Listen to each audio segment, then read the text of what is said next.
നമസ്കാരം. എന്ത് ഭക്ഷണം കഴിച്ചാലും ഡോക്ടർ ഗ്യാസാണ് പറയുന്ന ഒരുപാട് പേര് നമുക്കിടയിലുണ്ട്. നമ്മുടെ ഇന്നത്തെ ഒരു മോഡേൺ ലൈഫ് സ്റ്റൈലും അതുപോലെ ഭക്ഷണ രീതിയും ജീവിതശൈലിയും കൊണ്ടൊക്കെ നമ്മൾ ഏറ്റവും കൂടുതൽ ബുദ്ധിമുട്ടിക്കുന്ന ഒന്നാണ് ഗ്യാസ് എന്ന് പറയുന്നത്. പല ആളുകളിലും പല തരത്തിലാണ് ഗ്യാസ് അനുഭവപ്പെടുക. ചില ആളുകളിൽ എന്ത് ഭക്ഷണം കഴിച്ചാലും വയറിങ്ങനെ ബലൂണ് പോലെ വീർത്ത് വരും. ചില ആളുകൾ കുറച്ച് നിമിഷത്തേക്ക് ശ്വാസം നിലച്ചു പോകും, അല്ലെങ്കിൽ ശ്വാസം എടുക്കാൻ ബുദ്ധിമുട്ട് വരാറുണ്ട്. ചില ആളുകളിൽ നെഞ്ചുവേദനയായിട്ടാണ് വരിക. പല ആളുകളും ഇത് ഹാർട്ട് അറ്റാക്ക് ആണെന്ന് കരുതി ECG വരെ എടുത്ത് നോക്കാറുണ്ട്. എന്നാൽ ഇടയ്ക്കിടയ്ക്കായിട്ട് ഇങ്ങനെ ഏമ്പക്കം വരിക, അതുപോലെ തന്നെ കീഴ്വാഴ് വരിക, വലിയ സൗണ്ടോട് കൂടെ വരിക, ഇങ്ങനെയും കാണാറുണ്ട്. പല ആളുകൾക്കും ഇത് വളരെ ബുദ്ധിമുട്ടായിട്ടാണ് അനുഭവപ്പെടാറുള്ളത്. ഒരാളുകളുടെ ഇടയിൽ ഇറങ്ങാനോ പുറത്തേക്ക് ഇറങ്ങാനോ പലർക്കും മടിയായിരിക്കും. ഇങ്ങനെ ഗ്യാസ് നമ്മുടെ ശരീരത്തിൽ ഫോം ചെയ്യുന്നത് എന്തുകൊണ്ടാണ്? ഇത് നമുക്ക് എങ്ങനെ പരിഹരിക്കാം? അതുപോലെ ഗ്യാസ് എങ്ങനെയാണ് വയറിൽ അൾസർ, അതുപോലെ തന്നെ ആമാശയ ക്യാൻസർ പോലെയുള്ള മാരകമായിട്ടുള്ള അസുഖങ്ങളിലേക്ക് നയിക്കുന്നത് തുടങ്ങിയ കാര്യങ്ങളാണ് ഇന്ന് വീഡിയോയിലൂടെ പറയുന്നത്.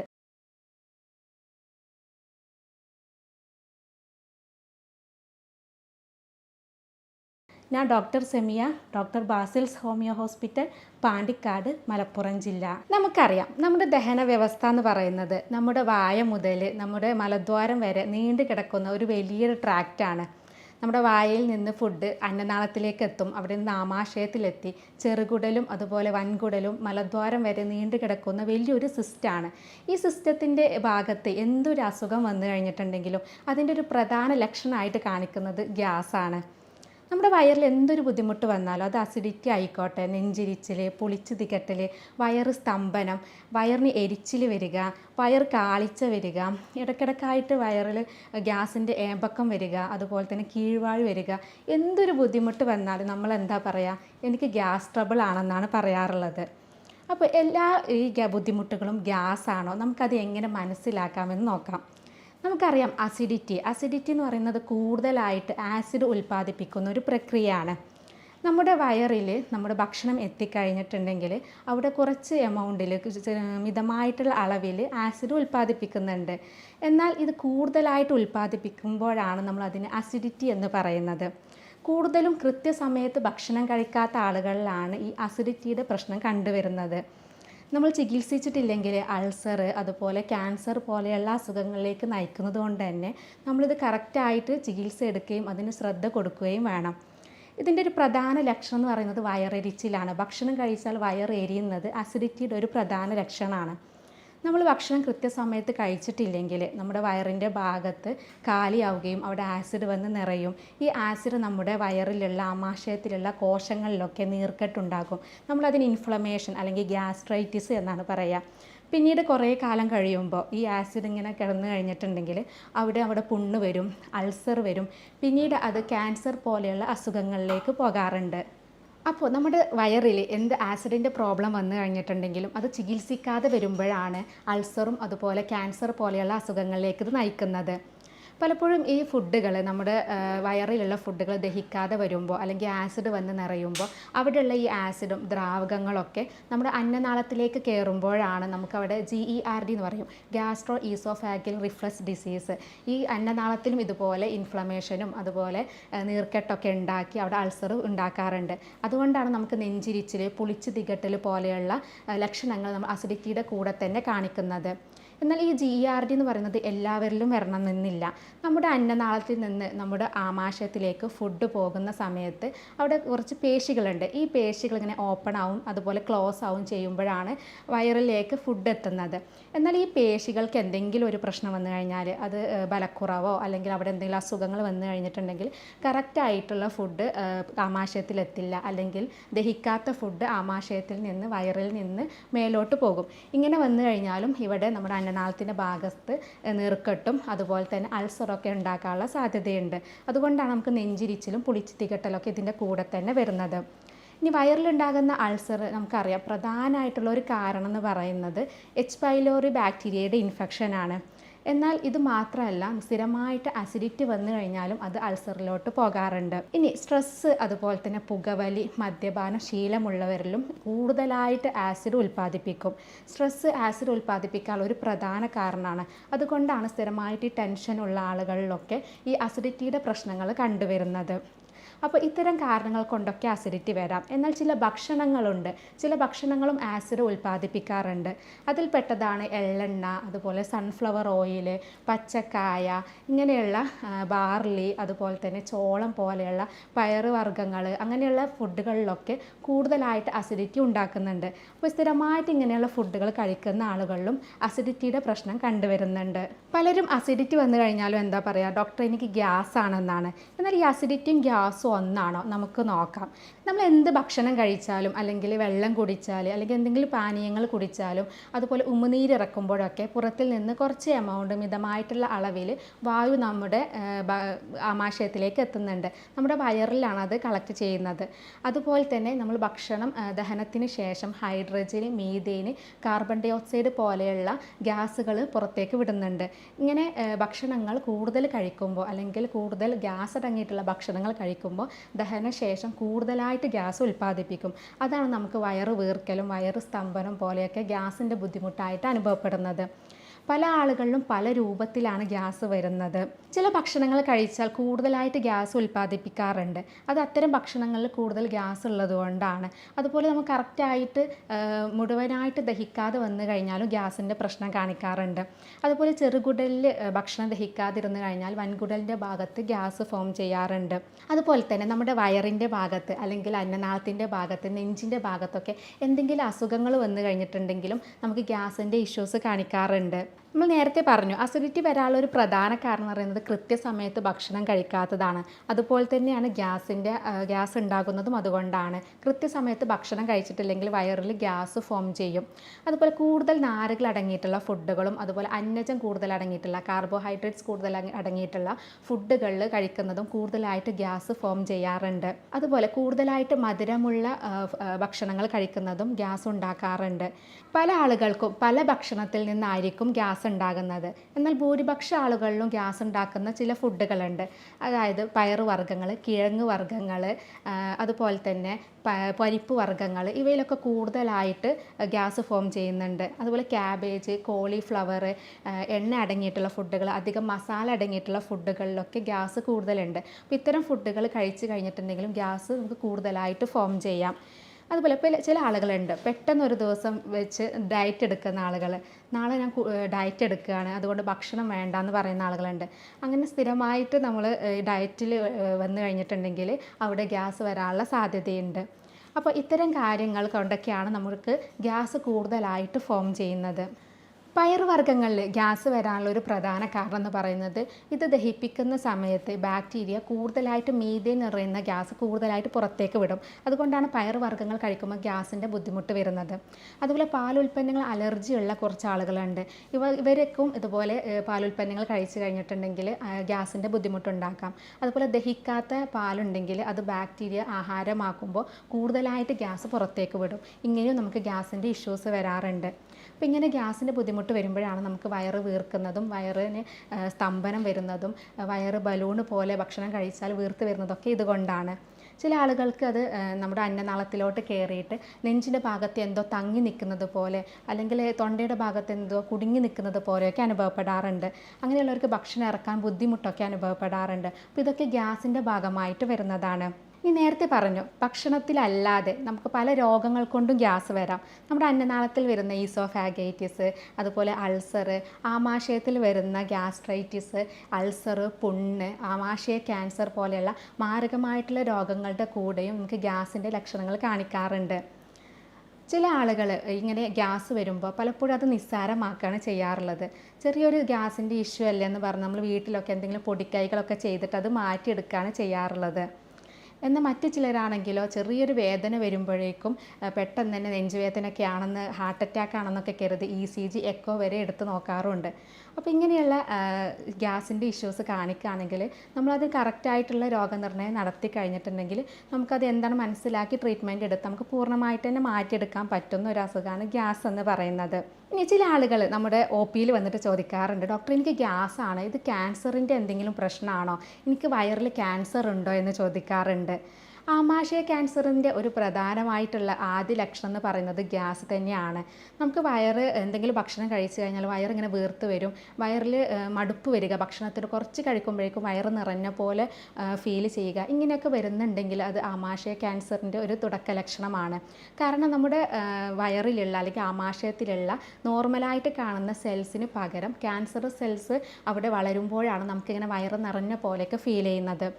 അതുപോലെ ഈ ഒരു ക്യാൻസർ സെൽസ് ഉള്ളതുകൊണ്ട് അല്ലെങ്കിൽ ട്യൂമറൊക്കെ ഉണ്ടാകുമ്പോൾ അത് ഭക്ഷണത്തിന് ദഹനം നടക്കാതിരിക്കുകയും അതുപോലെ ചെറുകുടലിലേക്ക് അത് പോകുന്നത് തടസ്സപ്പെടുത്തുകയൊക്കെ ചെയ്യും. ഇതൊക്കെ നമുക്ക് ഗ്യാസിൻ്റെ ബുദ്ധിമുട്ടുകൾ വരുത്തും. അപ്പോൾ അതുകൊണ്ട് തന്നെ ഗ്യാസിൻ്റെ കൂടെ മറ്റ് ലക്ഷണങ്ങൾ, വയറിന് എരിച്ചിൽ, വയറ് കഠിനമായിട്ട് വേദന വരിക, ഇങ്ങനെയുള്ള ലക്ഷണങ്ങളൊക്കെ കാണിക്കുന്നുണ്ടെങ്കിൽ നമ്മൾ കറക്റ്റായിട്ട് എൻഡോസ്കോപ്പിയൊക്കെ എടുത്ത് അതിനുള്ള കറക്റ്റായിട്ടുള്ള ട്രീറ്റ്മെൻറ്റ് എടുക്കണം. ഇനി ഇടയ്ക്കിടയ്ക്കായിട്ട് ഏമ്പക്കം വരുന്ന, വളരെ സൗണ്ടോട് കൂടിയിട്ട് ഏമ്പക്കം വരിക, വളരെ സൗണ്ടോട് കൂടി കീഴ്വാഴ് വരുന്ന ഒരുപാട് പേരുണ്ട്. ഈ ഏമ്പക്കം എന്ന് പറയുന്നത് അത്ര കുഴപ്പക്കാരനാണോ? പലപ്പോഴും ഇത് കുഴപ്പിക്കാറുണ്ട് അല്ലേ. നമ്മുടെ ഭക്ഷണത്തിൽ അങ്ങനെ നമ്മൾ ഭക്ഷണം കഴിച്ചു കഴിഞ്ഞാലൊക്കെ ഏമ്പക്കം വരുന്നത് ചില ആളുകൾ പറയും അത് നല്ല ഭക്ഷണം കഴിച്ചതിൻ്റെ ഒരു അടയാളമാണ്, അല്ലെങ്കിൽ വയറ് ഫുള്ളായതിൻ്റെ ഒരു അടയാളമാണെന്നൊക്കെ പറയാറുണ്ട്. എന്നാൽ ചില ആളുകൾ ഇതൊരു മോശമായിട്ടുള്ളൊരു ശീലമായിട്ടാണ് പറയാറുള്ളത്. പലപ്പോഴും സൗണ്ടോട് കൂടി ഇങ്ങനെ ഇടയ്ക്കിടയ്ക്ക് വരുമ്പോൾ പലർക്കും ഇത് ഇങ്ങനെ ആളുകളുടെ ഇടയിൽ കൂടാനൊക്കെ ഒരു മടിയായിരിക്കും. ഇപ്പോൾ ഏമ്പക്കം എന്ന് പറയുന്നത് എന്താണെന്ന് നോക്കാം. നമുക്ക് നമ്മുടെ വയറിൽ നമ്മൾ നേരത്തെ പറഞ്ഞു ഗ്യാസ് ഒരുപാട് ഫോം ചെയ്യുമ്പോൾ അത് പുറത്തേക്ക് തള്ളിവിടുന്ന ഒരു പ്രക്രിയയാണ് ഈ ഏമ്പക്കം എന്ന് പറയുന്നത്, അല്ലെങ്കിൽ കീഴ്വാഴു എന്ന് പറയുന്നത്. നമ്മുടെ വൻകുടലിൻ്റെയും അതുപോലെ മലദ്വാരത്തിൻ്റെയും ഭാഗത്തുള്ള ഓവറായിട്ട് വരുന്ന ഗ്യാസ് പുറത്തേക്ക് തള്ളുന്നതാണ് കീഴ്വാഴു. അപ്പോൾ ഇതൊരു നോർമൽ പ്രക്രിയയാണ്. നമ്മളൊരു ഭക്ഷണം കഴിച്ചു കഴിഞ്ഞാൽ 4-5 പ്രാവശ്യം ഏമ്പക്കം വിടുന്നത് അത്ര പ്രശ്നമുള്ള കാര്യമല്ല, അത് സ്വാഭാവികമായിട്ട് നടക്കുന്ന ഒരു കാര്യമാണ്. എന്നാൽ ഇടയ്ക്കിടയ്ക്കായിട്ട് ഏമ്പക്കം വരുന്നത് എന്തുകൊണ്ടാണ്? നമ്മൾ നേരത്തെ പറഞ്ഞ പോലെ കൂടുതലായിട്ട് ഗ്യാസ് അടങ്ങിയിട്ടുള്ള ഭക്ഷണങ്ങൾ കഴിക്കുകയോ അല്ലെങ്കിൽ കൃത്യസമയത്ത് ഭക്ഷണം കഴിക്കാതിരിക്കുകയോ അങ്ങനെയുള്ള കാര്യങ്ങളൊക്കെ ചെയ്യുമ്പോൾ ഗ്യാസ് കൂടുതലായിട്ട് ഫോം ചെയ്യുമ്പോൾ അത് കൂടുതലായിട്ട് ഏമ്പക്കമായിട്ട് പോകും, അല്ലെങ്കിൽ കീഴ്വാഴിയായിട്ട് പോകും. അപ്പോൾ അതുകൊണ്ടാണ് നമുക്ക് കൂടുതലായിട്ട് ഈ ബുദ്ധിമുട്ട് വരുന്നത്. അപ്പോൾ ഏമ്പക്കം എന്ന് പറയുന്നതും ഗ്യാസ് കൂടുതൽ ഫോം ചെയ്യുന്നത് കൊണ്ട് വരുന്ന ഒരു ബുദ്ധിമുട്ടാണ്. ഇനി എന്ത് ഭക്ഷണം കഴിച്ചാലും ഗ്യാസാണ്, കഴിച്ചാലും കഴിച്ചില്ലെങ്കിലും ഗ്യാസാണ്. സ്ഥിരമായിട്ട് എന്തെങ്കിലും ചെയ്യുന്ന കാര്യത്തിൽ നിന്ന് അങ്ങോട്ടോ ഇങ്ങോട്ടോ എന്തെങ്കിലും ഒരു മാറ്റം വന്നു കഴിഞ്ഞാൽ അപ്പോഴും ഗ്യാസാണെന്ന് പറയുന്ന ഒരുപാട് പേരുണ്ട്. ഇങ്ങനെ ഇടയ്ക്കിടയ്ക്കായിട്ട് ഗ്യാസിൻ്റെ ബുദ്ധിമുട്ടുള്ള ആളുകൾ ശ്രദ്ധിക്കേണ്ട കുറച്ച് കാര്യങ്ങളുണ്ട്. അവ എന്തൊക്കെയാണെന്ന് നോക്കാം. ഓരോരുത്തർക്കും ഗ്യാസ് ഉണ്ടാക്കുന്ന ഫുഡ് പലതായിരിക്കും. നേരത്തെ നമ്മൾ പറഞ്ഞു അല്ലേ, ഓരോരുത്തർക്കും പലതരത്തിലുള്ള ഫുഡിനോടായിരിക്കും ഗ്യാസ് ഉണ്ടാക്കുക. അപ്പോൾ അത്തരത്തിലുള്ള ഫുഡുകൾ നമ്മൾ പൂർണ്ണമായിട്ട് ഒഴിവാക്കുകയാണ് വേണ്ടത്. അതുപോലെ ഇലക്കറികളൊക്കെ കൂടുതലായിട്ട് കഴിക്കുന്ന ആളുകളുണ്ട്. എന്നാൽ ഇലക്കറികൾ അമിതമായാലും അവിടെ ഗ്യാസിൻ്റെ ബുദ്ധിമുട്ടുകൾ ഉണ്ടാക്കാറുണ്ട്. അതുപോലെ എണ്ണ പലഹാരങ്ങളൊക്കെ കഴിക്കുന്ന ആളുകളിൽ കൂടുതലായിട്ട് വറുത്തതും പൊരിച്ചതൊക്കെ ആയിട്ടുള്ള കഴിക്കുന്ന ആളുകൾ ഗ്യാസിൻ്റെ ഇഷ്യൂസ് കാണിക്കാറുണ്ട്. അങ്ങനെയുള്ള ആളുകൾ ആവിയിൽ വേവിച്ചിട്ടുള്ള ഫുഡ് കഴിക്കുന്നതാണ് നല്ലത്. എന്നാൽ ചില ആളുകളിലാണെങ്കിലോ ആവിയിൽ വേവിച്ചിട്ടുള്ള പുട്ട്, ഇടിയപ്പമൊക്കെ കൂടുതൽ കഴിച്ചു കഴിഞ്ഞാൽ വയറിനും എരിച്ചിലും നെഞ്ചിരിച്ചിലും അങ്ങനെയുള്ള ബുദ്ധിമുട്ട് കാണിക്കാറുണ്ട്. അപ്പം അങ്ങനെയുള്ള ആളുകളാണെങ്കിൽ ആവിയിൽ വേവിച്ചിട്ടുള്ള ഫുഡ് ഒഴിവാക്കുക. അല്ലാത്ത ആളുകൾ എണ്ണ പലഹാരങ്ങൾക്കൊക്കെ പകരം അല്ലെങ്കിൽ എണ്ണയിൽ വറുക്കുന്നതിന് പകരം ആവിയിൽ വേവിച്ചിട്ട് കഴിക്കുന്നതാണ് നല്ലത്. അതുപോലെ ഭക്ഷണത്തിന് ശേഷം മധുരം കഴിക്കുന്ന ശീലമുള്ള ഒരുപാട് പേരുണ്ട്. അങ്ങനെയുള്ളവരും അത്തരം ശീലങ്ങൾ ഒഴിവാക്കുക. പിന്നെ നല്ല മധുരമുള്ള ഫ്രൂട്ട്സിന് പകരം മധുരം കുറഞ്ഞിട്ടുള്ള ഫ്രൂട്ട്സുകൾ ഉപയോഗിക്കുക. അതും നമുക്ക് ഗ്യാസ് കുറയ്ക്കാൻ വേണ്ടിയിട്ട് സഹായിക്കും. അതുപോലെ വേവിച്ചുപയോഗിക്കുന്ന പല ഭക്ഷണങ്ങളും, കൂടുതൽ ഗ്യാസ് ഉണ്ടാക്കുന്ന പല ഭക്ഷണങ്ങളും ഉണ്ട്. അവ നമുക്ക് പച്ചയോട് കൂടെ കഴിക്കുന്നത് ഗ്യാസ് കുറയ്ക്കാൻ വേണ്ടിയിട്ട് സഹായിക്കാറുണ്ട്. അതുപോലെ ഗോതമ്പ്, ഉരുളക്കിഴങ്ങ് ഇങ്ങനെയുള്ള ഫുഡുകളൊക്കെ കഴിക്കുമ്പോൾ നല്ല ബുദ്ധിമുട്ടുണ്ടാകുക, ഗ്യാസിൻ്റെ ഇഷ്യൂസൊക്കെ ഉണ്ടാക്കുന്നുണ്ടെങ്കിൽ അവർ കൂടുതലായിട്ടും അരിഭക്ഷണം ഉപയോഗിക്കുന്നതാണ് നല്ലത്. പിന്നെ ചെറുപയർ, നമ്മൾ നേരത്തെ പറഞ്ഞു പയറുവർഗ്ഗങ്ങൾ എന്ന് പറയുന്നത് ഗ്യാസ് ഉണ്ടാക്കുന്നതിന് പ്രധാന കാരണമാണ്. അപ്പോൾ അതുകൊണ്ട് തന്നെ ചെറുപയറൊക്കെ മുളപ്പിച്ച് ഉപയോഗിക്കുന്നതാണ് ഏറ്റവും നല്ലത്. അതുപോലെ ഭക്ഷണത്തിൻ്റെ കൂടെ നെയ്യ് കുറച്ച് ചേർക്കുന്നതും നമുക്ക് ഗ്യാസ് കുറയ്ക്കാൻ വേണ്ടിയിട്ട് സഹായിക്കും. അപ്പോൾ ഇങ്ങനെയുള്ള കാര്യങ്ങളൊക്കെ ശ്രദ്ധിച്ചു കഴിഞ്ഞാൽ നമുക്ക് ഗ്യാസ് പരമാവധി ഒഴിവാക്കാൻ പറ്റും. അപ്പോൾ നേരത്തെ പറഞ്ഞു പാലുൽപ്പന്നങ്ങൾ എന്ന് പറയുന്നത് അലർജിയുള്ള ആളുകളുണ്ട്. അങ്ങനെയുള്ള ആളുകൾ പരമാവധി പാലും പാലുൽപ്പന്നങ്ങളും ഒഴിവാക്കുക. ഇത്തരം ഫുഡുകൾ കഴിച്ചു കഴിഞ്ഞിട്ടുണ്ടെങ്കിൽ നമുക്ക് ഗ്യാസ് കൂടുതലായിട്ട് ഉണ്ടാക്കും. കീഴ്വാഴി സ്മെല്ലോട് കൂടിയിട്ടുള്ള കീഴ്വാഴയൊക്കെ ആണെങ്കിൽ ഇടയ്ക്കിടയ്ക്കായിട്ട് കീഴ്വാഴയൊക്കെ പോകുന്നുണ്ടെങ്കിൽ അവർ ലാക്ടോസ് കൂടുതൽ അടങ്ങിയിട്ടുള്ള പാലുൽപ്പന്നങ്ങൾ, അതുപോലെ ഗ്ലൂട്ടൻ കൂടുതൽ അടങ്ങിയിട്ടുള്ള ഗോതമ്പ് ഇവയൊക്കെ ഒഴിവാക്കുന്നതായിരിക്കും നല്ലത്. അതുപോലെ തന്നെ നമുക്ക് കൂടുതലായിട്ട് ഗ്യാസ് അടങ്ങിയിട്ടുള്ള ഫുഡുകൾ, പയറുവർഗ്ഗങ്ങൾ, ഉരുളക്കിഴങ്ങ്, അതുപോലെ തന്നെ പച്ചക്കായ, ഇങ്ങനെയുള്ള ചില ഫുഡുകൾ കഴിച്ചു കഴിഞ്ഞാൽ നമുക്ക് ഏത് ഫുഡാണോ നമുക്ക് ഗ്യാസ് ഉണ്ടാക്കുന്നത് അത്തരം ഫുഡുകൾ പരമാവധി ഒഴിവാക്കുക. ഇനി അസിഡിറ്റി ഉള്ളവരും ഈ കാര്യങ്ങൾ തന്നെയാണ് ശ്രദ്ധിക്കേണ്ടത്. അതിൻ്റെ കൂടെ തന്നെ ശ്രദ്ധിക്കേണ്ട കുറച്ച് കാര്യങ്ങളുണ്ട്. കൃത്യസമയത്ത് നമ്മൾ ഭക്ഷണം കഴിക്കുക. കറക്റ്റ് സമയം ഭക്ഷണം കഴിക്കാതിരുന്നു കഴിഞ്ഞാലാണ് നമുക്ക് അസിഡിറ്റിയുടെ പ്രോബ്ലം കൂടുതലായിട്ട് വരുന്നത്. അതുകൊണ്ട് തന്നെ കൃത്യസമയത്ത് നമ്മൾ ഭക്ഷണം കഴിക്കുക. കൂടുതലായിട്ട് ആസിഡ് അടങ്ങിയിട്ടുള്ള ചെറുനാരങ്ങ, അതുപോലെ തന്നെ മുന്തിരി, ഓറഞ്ച് പോലെയുള്ള പുളിയുള്ള ഫ്രൂട്ട്സുകൾ, പുളിയിട്ട കറി, ഇങ്ങനെയുള്ള ഭക്ഷണങ്ങളൊക്കെ പൂർണ്ണമായിട്ട് തന്നെ ഒഴിവാക്കുക. ഇത് അസിഡിറ്റി കുറക്കാൻ വേണ്ടിയിട്ട് സഹായിക്കും. അതുപോലെ ഭക്ഷണത്തിൻ്റെ കൂടെ തന്നെ വെള്ളം കുടിക്കുന്ന ഒരുപാട് പേരുണ്ട്. അങ്ങനെയുള്ള ആളുകൾ ഭക്ഷണത്തിൻ്റെ കൂടെ വെള്ളം കുടിക്കുന്നതിന് പകരം ഭക്ഷണത്തിൻ്റെ ഒരു അരമണിക്കൂർ മുന്നേ ആയിട്ടോ അല്ലെങ്കിൽ ഭക്ഷണത്തിന് ശേഷം ഒരു അരമണിക്കൂറിന് ശേഷമോ വെള്ളം കുടിക്കുന്നതാണ് നല്ലത്. അതുപോലെ ഈ അസിഡിറ്റി ഉള്ള ആളുകൾ ധാരാളമായിട്ട് വെള്ളം കുടിക്കുക. എന്നാൽ ഈ ആസിഡ് കൂടുതൽ ഉൽപ്പാദിപ്പിക്കുമ്പോൾ അത് വെള്ളമായിട്ട് ചേർന്നിട്ട് അതിൻ്റെ വീര്യം കുറക്കും. അപ്പോൾ അതുകൊണ്ട് തന്നെ നമുക്ക് അസിഡിറ്റി ഉള്ള ആളുകൾ കൂടുതലായിട്ട് വെള്ളം കുടിക്കുന്നതും നല്ലതാണ്. ഭക്ഷണം നന്നായിട്ട് ചവച്ചരച്ചിട്ട് കഴിക്കുക, അതുപോലെ സാവധാനം കഴിക്കുക. അതുപോലെ തന്നെ ഇടയ്ക്കിടയ്ക്ക് ആയിട്ട് ഭക്ഷണം കഴിക്കുക. നമ്മൾ കൂടുതൽ അമിതമായിട്ട് ഒരുമിച്ച് കഴിക്കുന്നതിന് പകരം ഇടയ്ക്കിടയ്ക്ക് ആയിട്ടുള്ള ഇടവേളകളിൽ ഫ്രൂട്ട്സോ അല്ലെങ്കിൽ അങ്ങനെ ഭക്ഷണങ്ങൾ എന്തെങ്കിലും ആയിട്ട് കഴിക്കുക. ഇതും നമുക്ക് ആസിഡിറ്റി കുറക്കാൻ വേണ്ടിയിട്ട് സഹായിക്കാറുണ്ട്. പലർക്കുമുള്ളൊരു ശീലമാണ് ഉച്ചമയക്കം. ഭക്ഷണം കഴിച്ച ഉടനെ പോയിട്ടൊരു കിടത്തുണ്ട്. ഇങ്ങനെയുള്ള ശീലമുള്ള ആളുകളാണെങ്കിൽ പൂർണ്ണമായിട്ട് തന്നെ അത് ഒഴിവാക്കണം. കാരണം ഭക്ഷണം കഴിച്ച ഉടനെ കിടന്നു കഴിഞ്ഞിട്ടുണ്ടെങ്കിൽ ദഹിക്കാത്ത ഫുഡുകൾ അന്നനാളത്തിലോട്ട് കയറിയിട്ടാണ് നെഞ്ചിരിച്ചിലും അസിഡിറ്റിയുടെ പ്രശ്നങ്ങളൊക്കെ ഉണ്ടാക്കുന്നത്. അതുകൊണ്ട് തന്നെ ഭക്ഷണം കഴിച്ച ഉടനെയുള്ള കിടത്ത് ഒഴിവാക്കുക. അതുപോലെ തന്നെയാണ് രാത്രി കാലങ്ങളിലും വൈകി കഴിക്കുന്ന ആളുകളാണെങ്കിൽ കുറച്ച് സമയം നടന്ന് 1 മണിക്കൂറൊക്കെ നടത്തം കഴിഞ്ഞതിന് ശേഷം വേണം കിടക്കാൻ. അപ്പോൾ ഇങ്ങനെയുള്ള കാര്യങ്ങളും ശ്രദ്ധിക്കുക. അതുപോലെ വ്യായാമം ചെയ്യുന്നതും നല്ലതാണ്. അസിഡിറ്റി കുറക്കാനും അതുപോലെ ഗ്യാസിൻ്റെ ബുദ്ധിമുട്ടുകളൊക്കെ കുറക്കാൻ വേണ്ടിയിട്ട് നമ്മൾ ഡെയിലി ഒരു വ്യായാമം ചെയ്യുന്നത് നല്ലതാണ്. വ്യായാമത്തിൻ്റെ കൂടെ തന്നെ നമ്മൾ അടിവയറിൻ്റെ ഭാഗം നന്നായിട്ട് കൈകൊണ്ട് മസാജ് ചെയ്യുന്നതും ഗ്യാസ് കുറക്കാൻ വേണ്ടിയിട്ട് സഹായിക്കും. 2 ഇടുപ്പെല്ലിൻ്റെ ഭാഗത്ത് കൈ വെച്ച് അത് വൃത്താകൃതിയിൽ ഇങ്ങനെ മസാജ് ചെയ്യുക. നമ്മുടെ വാരിയെല്ലിൻ്റെ ഭാഗത്തേക്ക് മേലോട്ടായിട്ട് ചലിപ്പിച്ച് ചെയ്ത് കഴിഞ്ഞിട്ടുണ്ടെങ്കിൽ നമുക്ക് ഗ്യാസ് കുറക്കാൻ വേണ്ടിയിട്ട് സഹായിക്കും.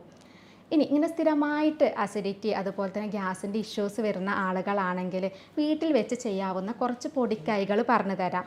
മാനസികമായിട്ടുള്ള പിരിമുറുക്കം കൂടുതലുള്ള ആളുകളിലും ഞാൻ നേരത്തെ പറഞ്ഞു അസിഡിറ്റി കൂടുതലായിട്ട് കണ്ടുവരാറുണ്ട്. അപ്പോൾ സ്ട്രെസ്സ് കാര്യങ്ങളൊക്കെ പരമാവധി ഒഴിവാക്കുക. അതുപോലെ പുകവലി, മദ്യപാന ശീലമുള്ളവരും അസിഡിറ്റി പ്രശ്നം ഉണ്ടാക്കുന്നത് കൊണ്ട് തന്നെ അത്തരം ശീലങ്ങൾ ഒഴിവാക്കുന്നതാണ് നല്ലത്. ഇനി ഇത്തരത്തിൽ ഗ്യാസിൻ്റെ ബുദ്ധിമുട്ടും ആസിഡിറ്റിയൊക്കെ ഉള്ള ആളുകളാണെങ്കിൽ നമുക്ക് വീട്ടിൽ വെച്ച് ചെയ്യാവുന്ന കുറച്ച് പൊടിക്കൈകളുണ്ട്. അവ എന്തൊക്കെയാണെന്ന് നോക്കാം. അതിലൊന്നാമത് പറയുന്നത് ജീരകമാണ്. ജീരകം വെള്ളത്തിലിട്ട് തിളപ്പിച്ച് കുടിക്കുന്നത് വളരെ നല്ലതാണ്. അത് കൂടുതലായിട്ട് എസൻഷ്യൽ ഓയിൽ അടങ്ങിയിട്ടുണ്ട്. ഇത് നമ്മുടെ ഭക്ഷണം നല്ല രീതിയിൽ ദഹിപ്പിക്കാൻ വേണ്ടിയിട്ട് സഹായിക്കുന്നതാണ്. രണ്ടാമത് പറയുന്നത് കായം. ചെറിയ ചൂടുവെള്ളത്തിൽ ചേർത്തിട്ട് അത് കുടിക്കുന്നത് നമുക്ക് ദഹനം കറക്റ്റ് നടക്കാനും നമ്മുടെ ശരീരത്തിലുള്ള അല്ലെങ്കിൽ ആമാശയത്തിലുള്ള ചീത്ത ബാക്ടീരിയയെ നശിപ്പിക്കാൻ വേണ്ടിയിട്ട് സഹായിക്കുന്നതാണ് കായം എന്ന് പറയുന്നത്. അപ്പോൾ ഇതും നമുക്ക് വീട്ടിൽ വെച്ച് ചെയ്യാവുന്ന ഒരു പൊടിക്കൈയാണ്.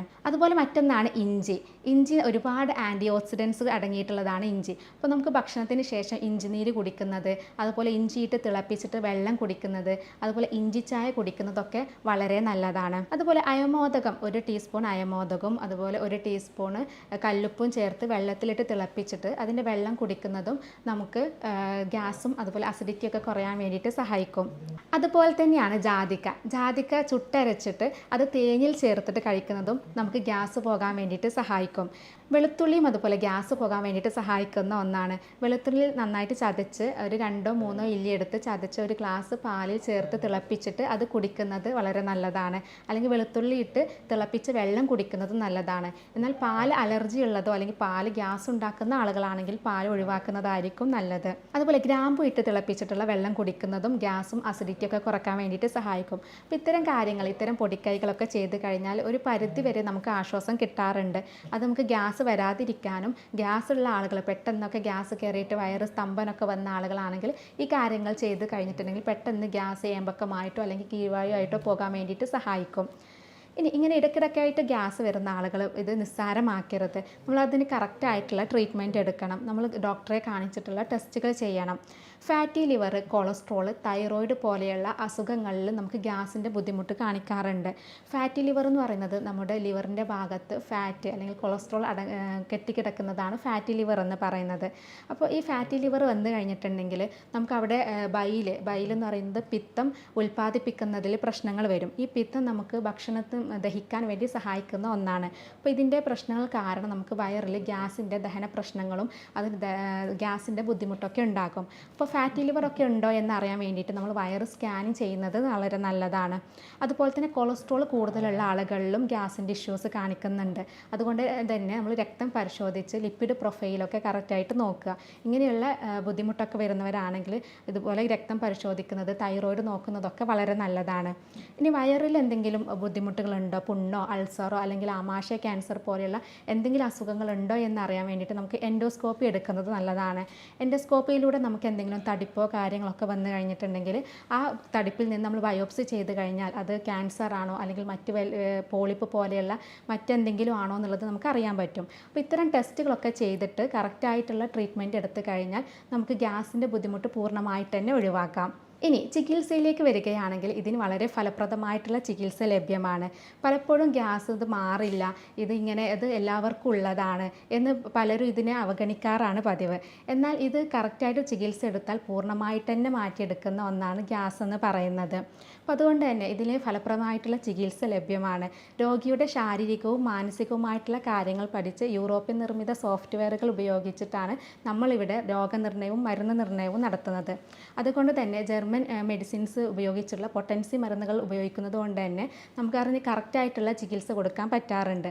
അപ്പോൾ ഇത്തരം ചികിത്സാ രീതിയെക്കുറിച്ച് അറിയാനും ഇതിൻ്റെ ട്രീറ്റ്മെൻറ്റിനെ കുറിച്ച് അറിയാനും നിങ്ങൾക്ക് താഴെ കാണുന്ന നമ്പറിൽ ബന്ധപ്പെടാവുന്നതാണ്. സ്നേഹത്തോടെ doctor Semiya, doctor Basil's homeo hospital, Pandikkad, Malappuram ജില്ല.